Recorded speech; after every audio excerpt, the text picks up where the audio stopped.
nutis homaa nu mudatee obboleetti teenya takkaatu karaa fuula rabbii deemtee saniif dhabamnee alhamdulillah akkuma isin himetti obboleetti teenya takkaatu akarame sanumaaf xiqqoo dhabamnee isinirra. Wanni ni mudate immoo wanna gattee gadda qalbii cabaa dhugaa rabbii nama gaddisiisa namoota jaalattu namoota gartee akkaan kabaju namoota akkaan sitti dhiyoodha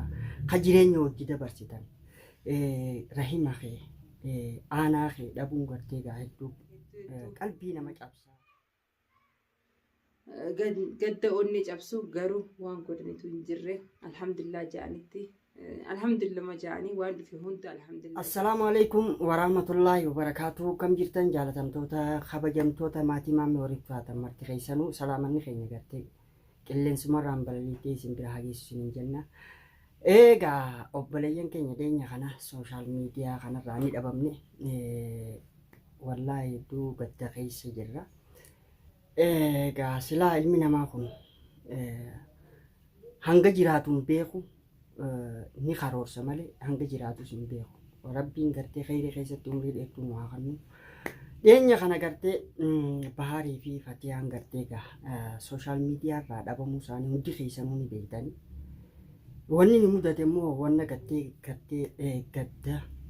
qalbii cabaa dhugaa rabbii nama gaddisiisa namoota jaalattu namoota gartee akkaan kabaju namoota akkaan sitti dhiyoodha ka jireenya hojii dabarsitan rahima kee aanaa kee dhabuun gartee gaa hedduu qalbii nama cabsaa dhuguma karaa rabbii illee taatu silaa gartee waan rabbii fide alhamdulillah ijaanii fudhatanii maaliif jennaan hundinuu gartee rabbiin khayrumaaf waan kana fideef inna lillahi wa inna ilayhi raaji'uun. Obboleeyyan keenya obboleettii teenya dhabne obboleettii teenya rabbi gartee jannataan haa qanniisu. Arra gartee gaa wallaahi Baharii Fatiyaan dhiyeenya kana gadda kana keessa jiranii walumaan gartee gaa gadda kana dabarsaa jirra. Suniif gartee sooshaal miidiyaa irraa gartee nuti isaanis walumaanuu dhabamne. Arra Fatiyaan wallaahi hedduu takkas baateetti gaa du'aa'ii akkaan gooteef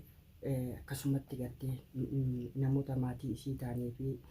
ilmaan Oromoodhaa biyya keessaa fi biyya alaatii eessa baddan jechaa turte gartee gaanii jirreetti as baate dubbatte sanirratti anillee wallaahi hedduu takka nama gartee nagara laafeessa namaati as baate akkasitti du'aa'ii sii godhuufiin san hedduu takka anillee na gammachiifte maaliif jennaa ilmi namaa eega ol biraa deeme du'aa'iidha qaba namni jabaatee jechuudha akkasitti du'aa'ii godhuun gartee hedduu takka waan nama gammachiisaati saniif gartee gaa gaddarra turre walumaanuu asumaan gartee gaa obboleettii teenya rabbi jannataan haa qanniisu wallaahi dhugaa rabbii dubbachuudhaaf obboleettiin teenya tun hedduu takka mana hakimaa turte yaalasiitiif gartee gaa Fatiyaanis Bahariis gartee aanawwan isaaniillee gartee hedduu takka yeroo hedduu fayyaasiitiif jala deemaa turan silaa ilmi namaa danda'ee lubbuu namaa deebisu taate wanni isaan hin godhin jirtu jechuudha lubbuu isiidhaa silaa deebisan jechuudha. Garuu ilmi namaa waan biraa hunda wal gargaaruu danda'a garuu du'arraa wal oolchuu abbaan fedhe hin danda'u. Maaliif duuti tun hadhaadha.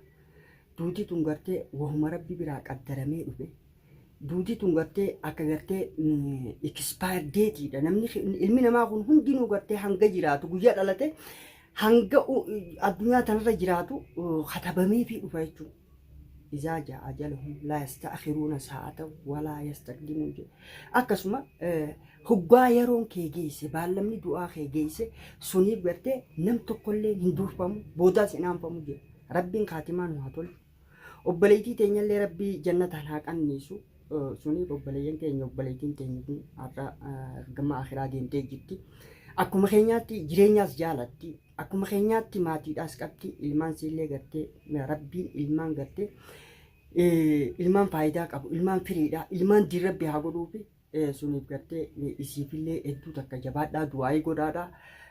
Asumaan gartee Bahariis aanaan isaaniilleen rahimni isaaniilleen hedduu waa'ee fayyaa irratti dararamanii jala dhaabbachaa turan akka gartee dhugaa rabbii rabbiin gartee yoo nama dandeesse malee namni sadarkaa sanii dhaabbachuu hin danda'u. Hedduu takka hojii dhaabbatan asumaan gartee egaa isaaniifillee du'aa'ii godhaa sabrii fi imaana ja'anii rabbi isaanillee haa sabbarsiisu maatii isaanillee rabbi haa sabbarsiisu isiillee gartee rabbi jannataan haa qanniisu rabbi gartee azaaba jahannam qabrii jalaa rabbi haa baasu. Rabbiin gartee ilmaan siillee ilmaan faayidaa qabu rabbi haa godhuu fi arra gartee ilmaan gartee arra wallahi yataamaadha jechuudha. Yataamaallee rabbi cinaa haa dhaabbatu rabbi gartee isaan haa gargaaru rabbiin gartee ni danda'a. Bakka dhaabaa rabbi haa buusuu fi rabbiin gartee akkasumatti bakka dhaabaa rabbi haa buusuu fi hedduu takka jabaadhaa du'aa'ii godhaa fi wallahi Bahaaris Fatiyaanis akkasuma bal'oonis yeroo hedduu mana hakimaa deddeebi'anii waa'ee dhimma yaalaa irratti gartee waan hanga rabbi isaan dandeessise ta'e isaaniif booda deebi'anii qaban akka nam tokkotti shakhsiyyaan akka nam tokkotti hedduu takka isaanillee galatoomaadha. Galata keessan rabbi jannataan isin haa milkeessu khayrii hojjettan cinaa dhaabbattan rabbiin gartee addunyaa akhiraa rabbi isin cinaa haa dhaabbatu. Isaan kun gartuudha nama akkanaati. Rahima qofa odoo hin ta'in akkasumatti namoota Oromoodha yeroo isaan rakkatanitti nama cinaa dhaabbatu jechuudha.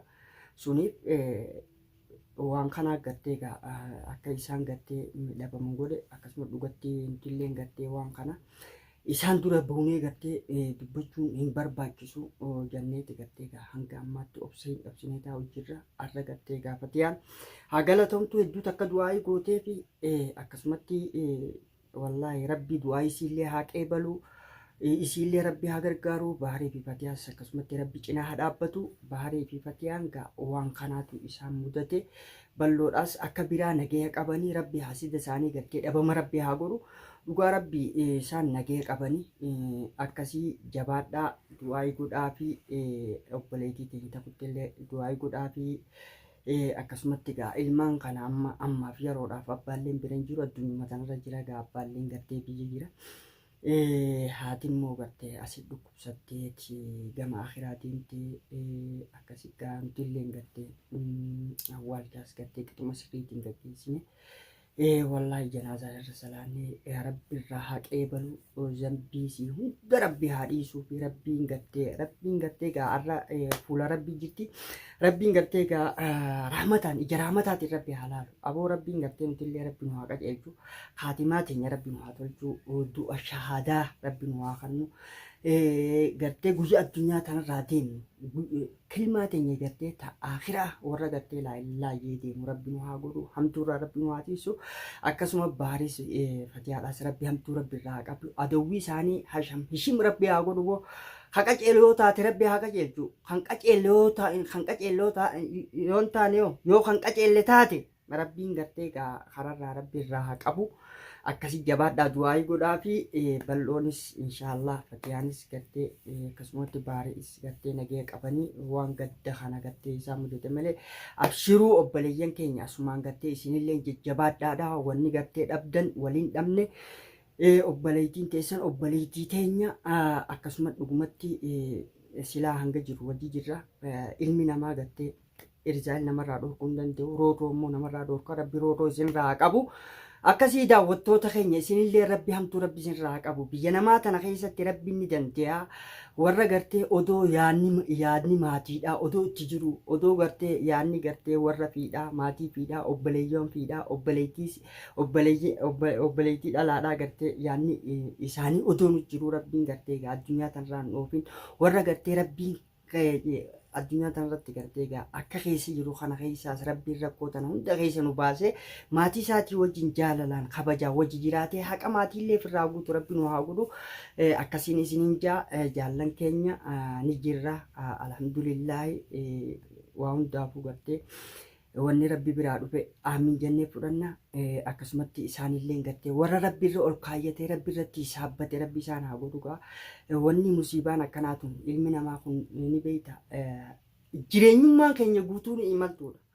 garuu ilmi namaa kun maal jedhan ilmi namaa kun ni deema yeroo mara yeroo marmaal imaltuudha deema yookaan gartee dalagaaf deema yookaan immoo biyya biraa saafara yookaan gartee fira laaluudhaa deema yookaan immoo gartee akkasumatti